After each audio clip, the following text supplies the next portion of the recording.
अस्सलामुअलैकुम, मैं हूं आपका होस्ट मलिक सजाद। आज हम आपको इन्फॉर्मेशन देंगे जनाब, शादी के बाद जो नेशनलिटी लेने का आसान तरीका है वो है जनाब कि $2.5 लाख की प्रॉपर्टी ख़रीदें और नेशनलिटी हासिल करें। वो कैसे ख़रीदनी है ये हम आपको तफसील बताते हैं।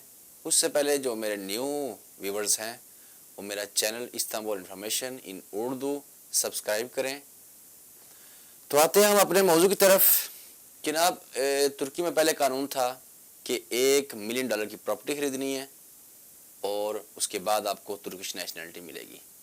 लेकिन 2018 नया कानून पास किया उन्होंने, जिसमें आप $2.5 लाख की प्रॉपर्टी ख़रीद सकते हैं और अपनी नेशनलिटी ले सकते हैं।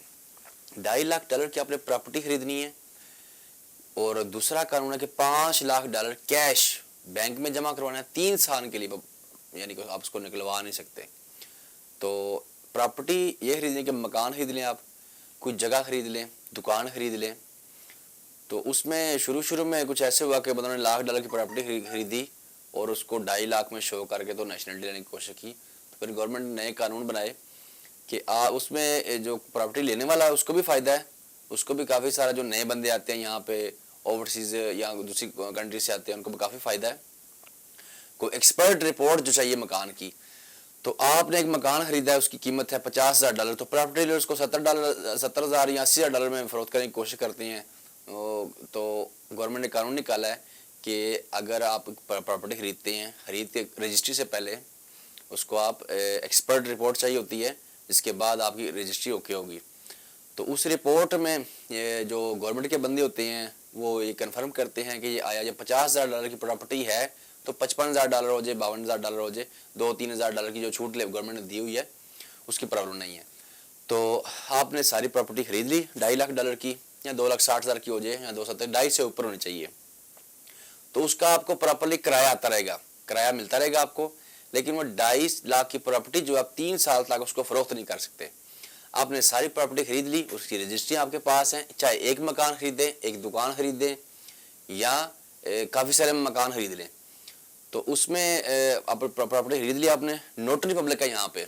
तो नोटरी पब्लिक को यहाँ पर काफ़ी सरकारी हैसियत हासिल है, जो नीम सरकारी इदारा कहलाता है।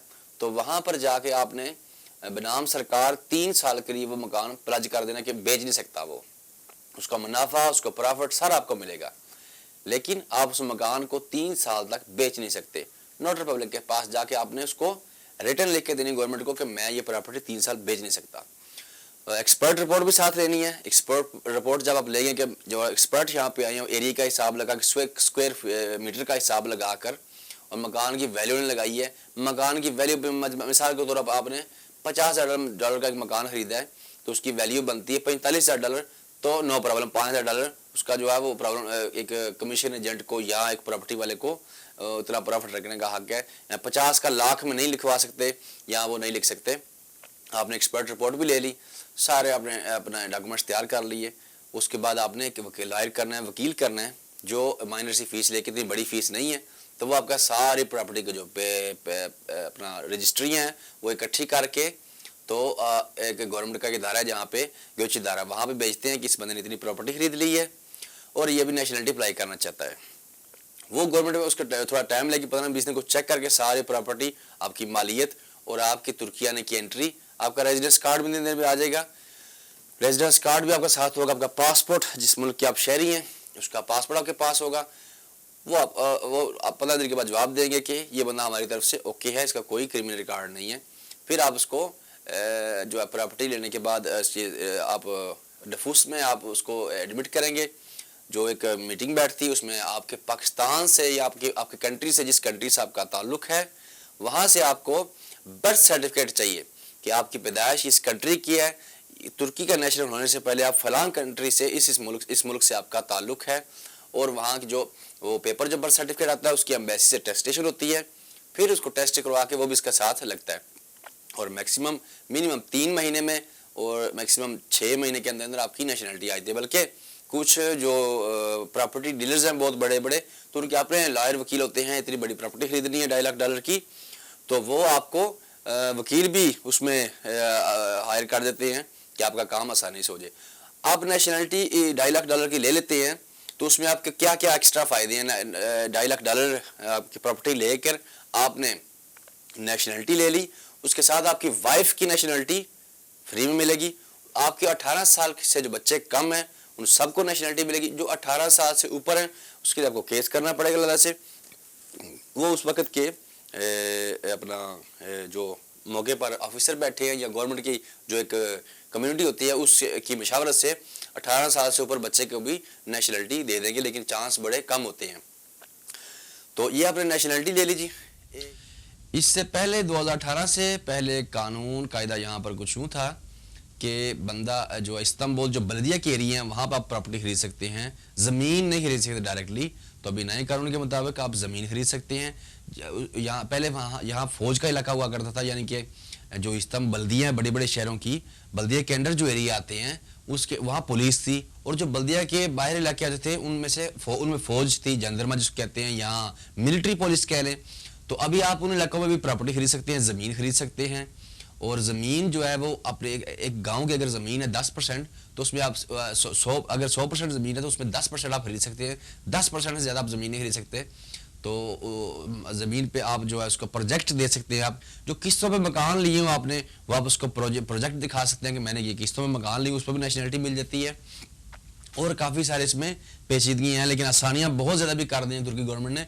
पहले मिसाल के तौर पे अगर आप यहाँ पे कंपनी बनाते हैं, फैक्ट्री बनाते हैं आके, उसमें 100 बंदा रखें तो फिर आपको नेशनलिटी मिलेगी। अभी 50 बंदे कंपनी में फैक्ट्री में रख लें तो आपको नेशनलिटी फिर भी दे देंगे।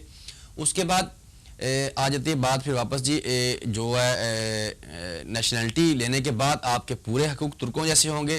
पहले ये था कि आप कुछ चंद हकूक हैं वो नहीं इस्तेमाल कर सकते, लेकिन अब जो तैयब एर्दोआन साहब ने नया कानून निकाला है उसमें नेशनलिटी के बाद सेम आपके तुर्किश नेशनलिटी जैसे तमाम हकूक होंगे। तो पहले ये था कि वोट नहीं डाल सकते, लेकिन आप वोट भी डाल सकते हैं। हाल ही हमारे एक दोस्त ने नेशनलिटी ली है और उन्होंने वोट भी अपना इस्तेमाल किया पिछले इलेक्शन में। यहाँ पर आप बिल्डिंग खरीद सकते हैं $2.5 लाख में, और $2.5 लाख में एक मकान फ्लैट भी खरीद सकते हैं। $2.5 लाख में एक विला भी खरीद सकते हैं, और $2.5 लाख में 1 एकड़ ज़मीन भी खरीद सकते हैं। वो आपने डिसाइड करना है कि आपने फ्लैट्स लेने हैं जिनके किराए अर्निंग जल्दी हो, किराए जिनके जल्दी आ जाएं और ज़्यादा आ जाएं। दुकान खरीद सकते हैं एक $2.5 लाख की, जिसमें आपका किराया तकरीबन 10 से 12 हज़ार डॉलर तक को किराया मिल सकता है। $8,000 $5,000 वो आप पे डिपेंड करता है। आप इसमें $2.5 लाख में तकरीबन मेरे एक नाकस अंदाजे के मुताबिक 20 फ्लैट भी खरीद सकते हैं, ठीक है जी, और 10 फ्लैट भी खरीद सकते हैं।